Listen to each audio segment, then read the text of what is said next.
జనసేన అధినేత పవన్ కళ్యాణ్ మళ్లీ విడత ప్రజా పోరాట యాత్రకు ఏలూరు చేరుకున్నారు. ఏలూరు కేంద్రంగా 3 రోజుల పాటు జనసేన అధినేత పవన్ కళ్యాణ్ పర్యటిస్తారు. ఏలూరు, ఉంగుటూరు, దెందులూరు, గోపాలవరం నియోజకవర్గాల్లో బహిరంగ సభలు ఏర్పాటు చేస్తారు. అక్కడ పవన్ కళ్యాణ్ ప్రసంగిస్తారని ఇప్పటికే జనసేన నాయకులు చెప్పారు.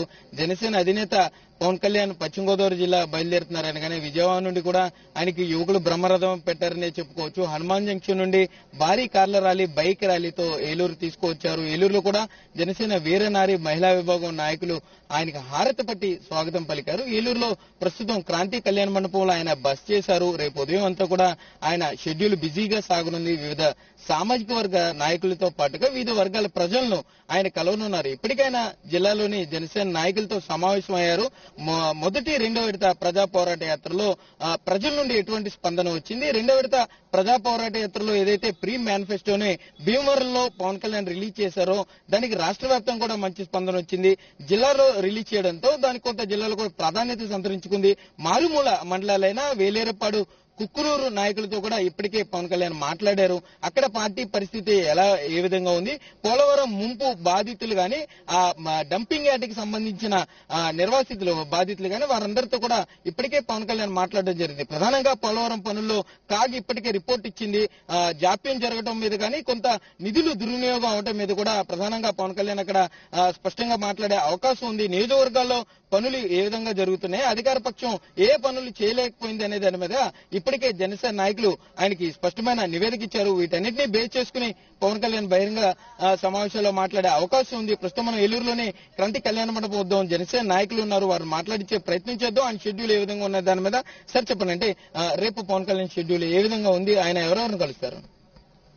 ఆల్రెడీ వచ్చారు 4 గంటల నుంచి. ఏ రకమైన షెడ్యూల్ లేకపోయినా కూడా మహిళల్ని అట్లాగే వివిధ సంఘాలను కూడా కలిశారు. అసలు షెడ్యూల్ లేకపోయినా కూడా ఆయన విశ్రాంతి లేకుండా ఇప్పుడు 4 గంటలు చేశారు. రేపు నుంచి ముఖ్యంగా ఆటో వర్కర్స్ యూనియన్ ఒకటి, అలాగే రెల్లి సంక్షేమ సంఘం, దళితులు సంబంధించి అది కూడా మీటింగ్ ఉంది. అలాగే పాస్టర్స్ సంఘాలతో కూడా మీటింగ్ ఉంది. ఫిజికలీ ఛాలెంజ్ డిజేబుల్డ్ వారితో కూడా మీటింగ్ ఉంది. ఇలా వివిధ మీటింగ్లు రేపు షెడ్యూల్ అవుతాయి. ఎల్లుండి నుంచి కూడా 2 మీటింగ్లు అయితే మార్నింగ్ టైం ఉంటుంది, మధ్యాహ్నం నుంచి బహిరంగ సభలు ఉంటాయి. ఇవన్నీ కూడా మీకు అప్డేట్ చేస్తాం. మరి భీమవరంలో కూడా ఘనంగా స్వాగతం చెప్పారు జన సైనికులు అవనివ్వండి, అట్లాగే కార్యకర్తలు అవనివ్వండి. మన భీమవరంలో జరిగిన తాకిడి చూశారు కళ్యాణ మండపంలో. అట్లా ఏమీ లేకుండా నిన్న మొన్న కూడా మేము ఇక్కడ జన సైనికుల్ని, కార్యకర్తల్ని ఒక క్రమశిక్షణగా చేయడం వల్ల ప్రశాంతంగా ఆయన ఇప్పుడు ఆల్రెడీ క్రాంతి కళ్యాణ మండపం ఉన్నారు. రేపటి నుంచి షెడ్యూల్ ప్రకారం అన్ని కూడా మీటింగ్ జరుగుతాయి. అయితే కొల్లేరు సంఘ నాయకురాలు ఉన్నారు, రాష్ట్ర అధ్యక్షురాలు, మహిళా అధ్యక్షురాలు. మేడం మీరు చెప్పండి, అంటే పవన్ కళ్యాణ్ కలిసి ఏం చెప్పారు, కొల్లేరు మీద ప్రధానంగా ఏ అంశాలు చర్చకు వచ్చినాయి? పవన్ కళ్యాణ్ గారిని కలిసి గతంలో కూడా భీమవరం బహిరంగ సభలో 2014 ఎన్నికల్లో కొల్లేరు కాంటూరు అనేది కుదించడానికి మేము ప్రయత్నం చేస్తాము. దానికి మద్దతుగా పవన్ కళ్యాణ్ గారికి కూడా ఆ రోజు చెప్పడం జరిగింది. దానిలో భాగంగా గతంలో కూడా మత్స్యకారుల సంఘం నుంచి 2 సార్లు పవన్ కళ్యాణ్ గారికి వెళ్ళటం, కొల్లేరు ప్రాంతం వచ్చినప్పుడు కొల్లేరు ప్రాంతాన్ని పర్యటించి కొల్లేరు సమస్యల మీద మీరు మాట్లాడాలి, మీలాంటి వ్యక్తి మాట్లాడితేనే కొన్ని ప్రాబ్లమ్స్ అనేవి అక్కడ తీరుతాయని మేము గతంలో కూడా రిప్రజెంటేషన్ జాతీయ మత్స్యకారుల సంఘం నుంచి పవన్ కళ్యాణ్ గారికి ఇవ్వడం జరిగింది. దానిలో భాగంగా ఈ రోజు జిల్లాకి వచ్చిన వెంటనే ఆయన కలవటము, కొల్లేరు ప్రాంతంలో ఉన్న సమస్యలను ఆయన చెప్పడం కూడా జరిగింది.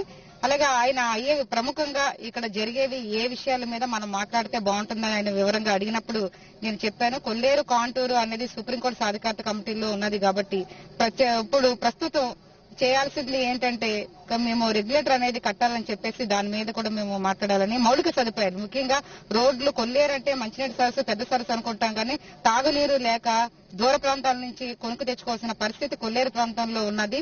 ఈ మత్స్యకారులకి తాగునీరు, అలాగే అక్కడ చేపల వేటకు గాను రెగ్యులేటర్ అనేది కనుక కడితే 4 అడుగుల నీరు కనుక నిల్వ ఉంటే కనుక అక్కడ చేపల వేట వృత్తిగా ఉన్న వారు అందరూ అక్కడ సాగు చేసుకుని, అక్కడ వేట చేసుకుని ఇక్కడే జీవనం సాగిస్తారు.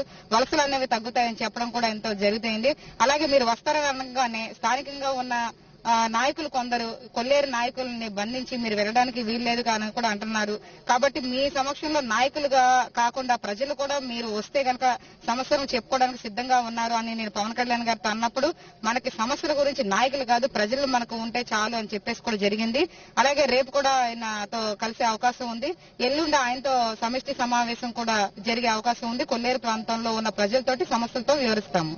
మీరు చెప్పండి, అంటే దళితులతో కూడా సమావేశం ఉంది. ప్రధానంగా ఈ సమావేశంలో ఏ అంశాలు చర్చకు వచ్చే అవకాశం ఉంది? అంటే సమావేశం ఎవరో ఏర్పాటు చేశారు, ఎంతమంది హాజరవుతారు? రాష్ట్రంలో ఎప్పుడూ లేనంత విధంగా తెలుగుదేశం ప్రభుత్వం వచ్చిన తర్వాత దళితులపై దాడులు పెచ్చిమీరాయి. ఉదాహరణకి రాచేటి జాన్ అనే వ్యక్తిని చింతమనేని ప్రభాకర్ కొట్టాడన్న విషయాన్ని మేము జీర్ణించుకోలేకపోయాము. దానిపై మేము ఎఫ్ఐఆర్ కూడా కట్టమని అడగడం జరిగింది. అయితే అదే అంశాన్ని ఇప్పుడు నేను పవన్ కళ్యాణ్ గారితో చర్చించడం జరిగింది. ఆయన ఇమీడియట్ గా ఎవరైతే అన్యాయం జరిగిన బాధితులు ఎవరుతున్నారో వారిని తీసుకొచ్చి నాతో సమావేశం పెట్టిస్తే నేను ఎక్కడైతే అన్యాయం జరిగిందో దాన్ని నిలదీస్తానని చెప్పారు. అదేవిధంగా కొన్ని మాల మహానాడు, మాల మహాసేన, ఆల్ ఇండియా దళిత రైట్ ఫెడరేషన్, వివిధ ప్రజా సంఘాల, దళిత సంఘ నాయకులతో ఆయన రిప్రజెంటేషన్ కార్యక్రమం కూడా తీసుకున్నారు. ముఖ్యంగా దళితులు ఎవరైతే వెనుకబడి ఉన్నారో ఉద్యోగాలు చేసే స్థాయి నుండి ఉద్యోగాలు ఇచ్చే స్థాయికి నేను తీసుకొస్తానని చెప్పేసి మళ్ళీ ఆయన పునరుద్ధరించడం మేము స్వాగతిస్తున్నాం. జై పవన్ కళ్యాణ్. అయితే మొత్తం మీద చూసుకుంటే జనసేన అధినేత పవన్ కళ్యాణ్ మలి విడత ప్రజా పోరాట యాత్రలో మొదటి రోజు బిజీగా షెడ్యూల్ కొనసాగే అవకాశం ఉంది.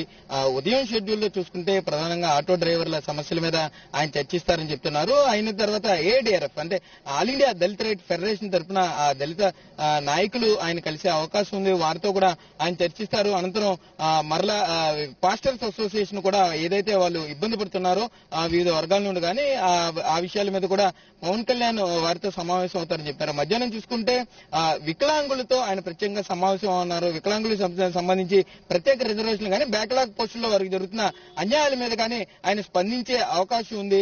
దాంతో పాటుగా హమాలీలు, కూలీలు, హమాలీలు ఏలూరు, దెందులూరు నియోజకవర్గాలకు సంబంధించి హమాలీలు కూడా కలిసే అవకాశం ఉంది. ఏదైతే ఈ మధ్య గొడవ జరిగిందో కొంతమంది తమ మీద దాడి చేశారని చెప్తున్నారో వాటన్నిటి మీద కూడా పవన్ కళ్యాణ్ వారు వినతిపత్రం ఇచ్చే అవకాశం ఉంది. ఏదైనా షెడ్యూల్ మొత్తం కూడా బిజీగా కొనసాగుంది. మరోపక్క క్రాంతి కళ్యాణ మండపం దగ్గర పోలీసులు పూర్తిగా అదుపులోకి తీసుకున్నారు. పవన్ కళ్యాణ్ ప్రత్యేక సెక్యూరిటీ కూడా క్రాంతి కళ్యాణ మండపం దగ్గర భద్రతా ఏర్పాట్లు చూస్తున్నారు. యువకులు చొచ్చుకు రాకుండా చూస్తున్నారు. దాంతోపాటు ఎప్పుడు వీలైతే అప్పుడు పవన్ కళ్యాణ్ యువకులను ఉద్దేశించి మాట్లాడతారని కూడా చెప్తున్నారు. వీరనారి మహిళలతో కూడా ఆయన ప్రత్యేకంగా సమావేశం అన్నారు. ఇప్పటికైనా జిల్లాలో అన్ని నియోజకవర్గాల గురించి ప్రత్యేక రిపోర్ట్ తెచ్చుకున్నారు. శతజ్ఞి టీం ప్రత్యేకంగా దీని మీద పనిచేస్తుందని కూడా చెప్తున్నారు. వీటన్నిటితో పాటుగా ఆయన ఏదైతే ప్రత్యేక బృందం ఉందో దేవ్ టీం ఇప్పటికే నియోజకవర్గాల్లో పర్యటించింది. వారు కూడా కొంత రిపోర్ట్ ఇచ్చి ఉన్నారు. వీటన్నిటి మీద కూడా పవన్ కళ్యాణ్ బహిరంగ సభలో మాట్లాడతారు. కొంతమంది మేధావులు కూడా కలిసే అవకాశం ఉందని కూడా నాయకులు చెప్తున్నారు. కెమెరామెన్ భాగ్యరాజ్తో సాగా 99 టీవీ ఏలూరు నుండి.